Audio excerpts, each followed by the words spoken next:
Yang pertama, ketahanan pangan.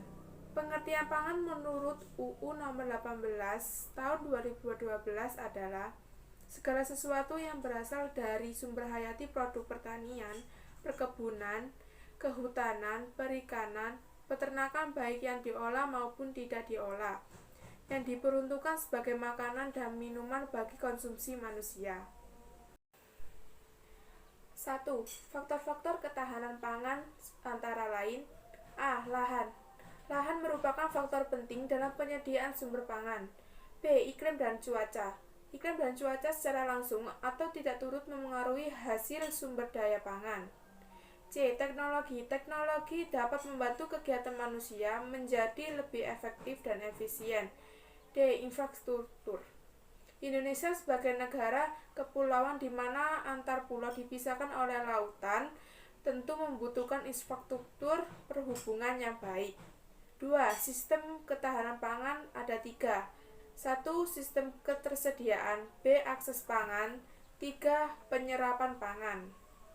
3. Tujuan pembangunan ketahanan pangan adalah pemberdayaan masyarakat agar mampu mengoptimalkan pemanfaatan sumber daya yang dikuasainya untuk mewujudkan ketahanan pangan secara berkelanjutan.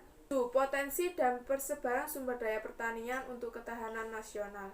Pertanian adalah kegiatan pemanfaatan sumber daya hayati yang dilakukan manusia untuk menghasilkan bahan pangan, bahan baku industri, atau sumber energi, serta untuk mengelola lingkungan hidupnya. Potensi dan persebaran sumber daya perkebunan untuk ketahanan nasional.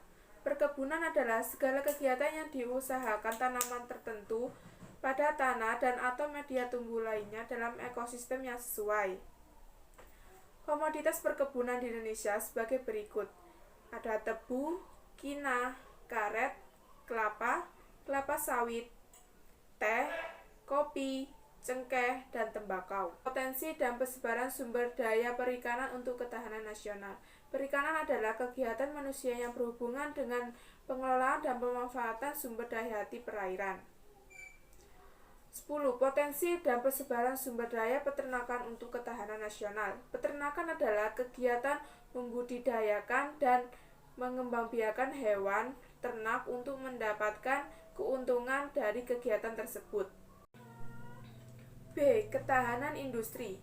Industri adalah bidang yang menggunakan keterampilan dan ketekunan kerja dan penggunaan alat-alat di bidang pengolahan hasil-hasil bumi dan distribusinya sebagai dasarnya. 1. Potensi dan persebaran sumber daya untuk penyediaan bahan industri. Potensi alam Indonesia yang dimanfaatkan sebagai bahan baku industri berasal dari hal berikut: A. Hasil pertanian. B. Perkebunan. C. Hasil hutan. D. Barang tambang. 2. Kegiatan industri meliputi sebagai berikut: bahan mentah, bahan baku industri, barang setengah jadi, barang jadi, rancang bangun industri, dan perekayasaan industri.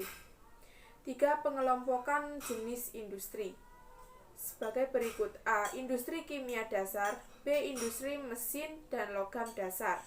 Persebaran industri di Indonesia. Persebaran beberapa jenis industri di Indonesia sebagai berikut: A. Industri mesin dan logam dasar merupakan kelompok industri yang mengolah bahan baku logam dan produk dasar mesin, kendaraan bermotor, perlengkapan pabrik, peralatan listrik, dan alat transportasi.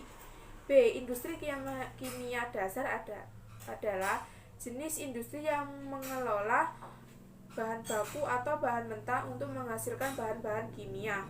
C. Aneka industri merupakan kelompok industri yang mengolah produk-produk untuk keperluan masyarakat luas dan kebutuhan konsumsi. D. 5. Dampak kegiatan industri. Beberapa pengaruh positif kegiatan tersebut: A. Menyerap tenaga kerja dalam jumlah yang banyak dan meningkatkan devisa bagi negara. B. Tidak selalu menggantungkan diri terhadap barang-barang impor.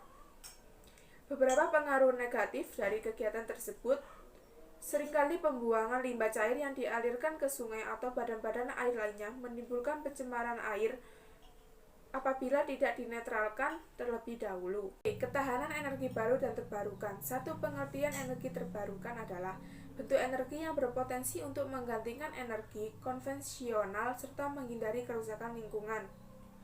2. Jenis-jenis sumber energi terbarukan antara lain: angin, matahari, air laut pasang, air, panas bumi, dan tumbuhan. Contoh pemanfaatan energi terbarukan antara lain: A. Bringket arang, B. Minyak goreng bekas, C. Sekam padi. Sekam padi pada saat mulai dikembangkan untuk bahan bakar pembangkitan listrik tenaga diesel mempunyai kapasitas 1 dikali 100 kW.